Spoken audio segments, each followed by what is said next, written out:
What if I told you the US government once robbed graves to weight children's bones? Tiny skeletons crossed oceans in secret to be ground up like flour. Then officials locked these files for 40 years. It wasn't medicine, it was a crime against innocence.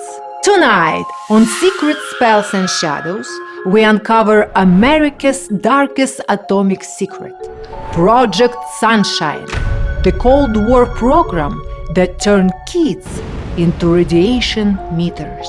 I'm Victoria Unikel, artist and media mogul by day, and modern witch exorcista by night.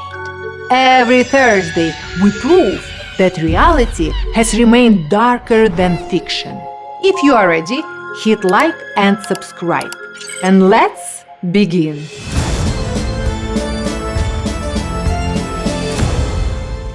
Let's step into the hidden labs and silent cemeteries of the 1950s to follow the bones of children dug up in the name of science. The tale began on a freezing January morning in 1951, when a new atomic bomb burst over the Nevada desert and painted the night sky white.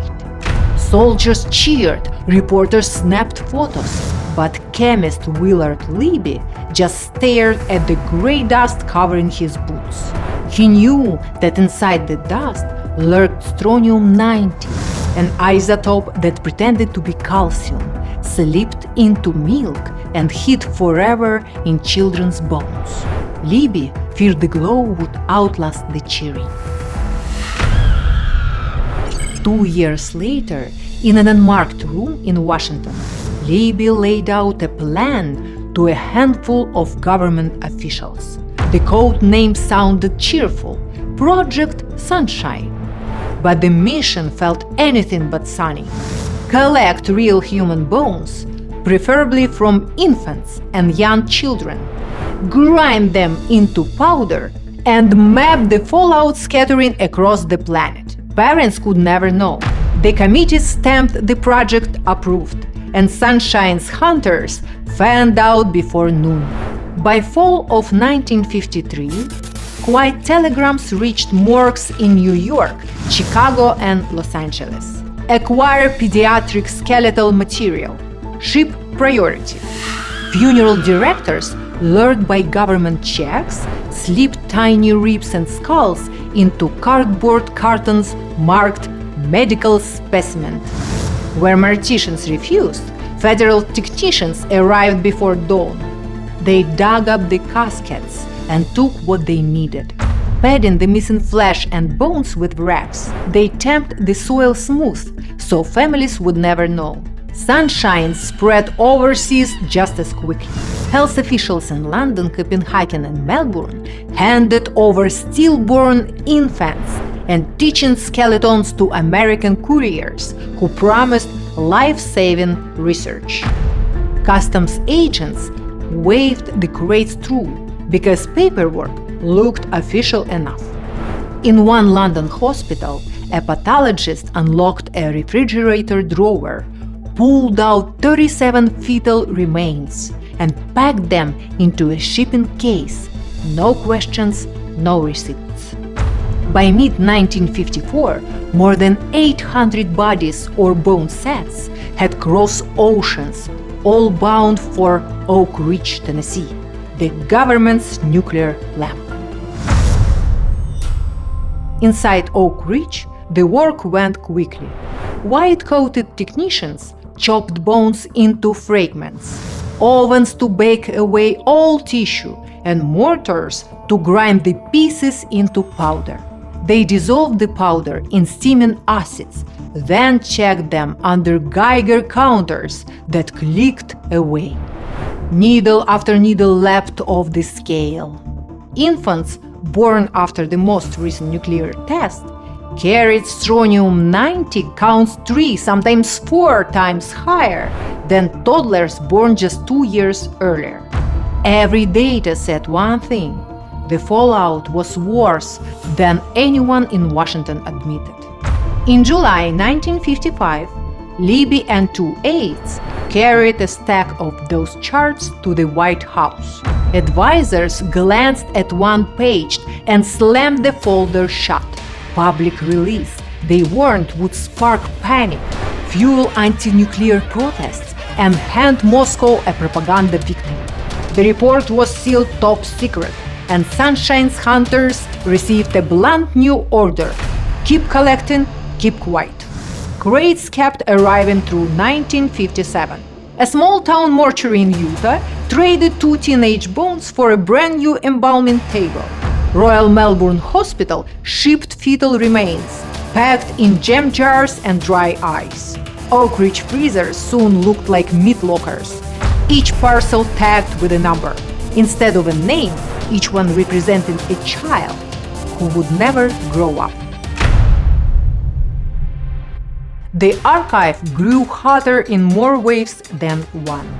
British newspapers ran a story in 1956 hinting that American scientists were borrowing bodies. Inside Oak Ridge, technicians traded horror stories about midnight cemetery runs and the sick-sweet smell of formaldehyde leaking onto cargo plane floors. The wall of secrecy finally cracked in 1959 when a junior reporter at the New York Times uncovered letters between the Atomic Energy Commission and the British Medical School, thanking them for infant tissue shipments.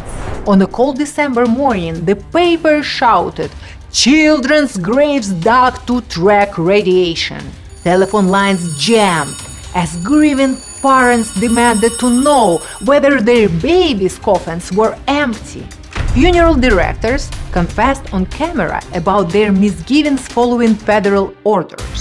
Congress called emergency hearings in January 1960. A tired Libby sat beneath TV lights and defended Sunshine with a scientist's cold logic. Without those bones, no one could prove how badly radiation poisoned the young. Mothers in the gallery wept. One shouted, "Monster!" The spectacle outraged the nation. Within a month, Project Sunshine was officially terminated. New ethics rules demanded written consent for any future use of human tissue. Some funeral homes quietly mailed back uncashed checks. Thousands of bones, impossible to match with names, disappeared into Energy Department vaults. Sunshine's data outlived the scandal. It helped convince President Kennedy's circle that above-ground nuclear testing showered the entire globe with radiation. The data they collected helped pass the 1963 Partial Test Ban Treaty. Later, milk safety rules kept allowed strontium-90 content, protecting a generation that never learned who paid the first grisly price. A single yellowed lab coat hangs in a case at the Smithsonian to represent this legacy. No monument listed the children.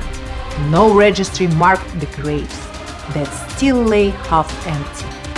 The coat stood as a lone witness to a time when fear and science joined hands and slipped past morality. Project Sunshine became the blueprint for modern bioethics battles and the symbol of how easily ethics can be overwhelmed by urgency.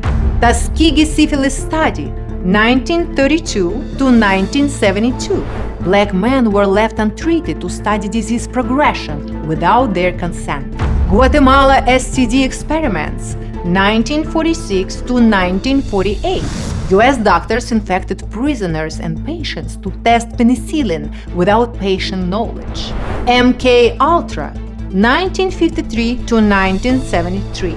CIA funded mind control tests on unwitting subjects using drugs and hypnosis hidden under layers of secrecy. Each scandal was caused by the supposed greater good, justifying the sacrifice of ordinary lives. The secrets held until whistleblowers forced the truth into the light. History warns us that scientific curiosity can slip into moral gray zones when power and fear collude. Would you want your own family's privacy sacrificed for the sake of data? Tell me what you think in the comments. Subscribe, my darlings, and join me next Thursday for another dive into secret spells and shadows. Until then, stay curious, stay questioning, and never let fear bury your conscience.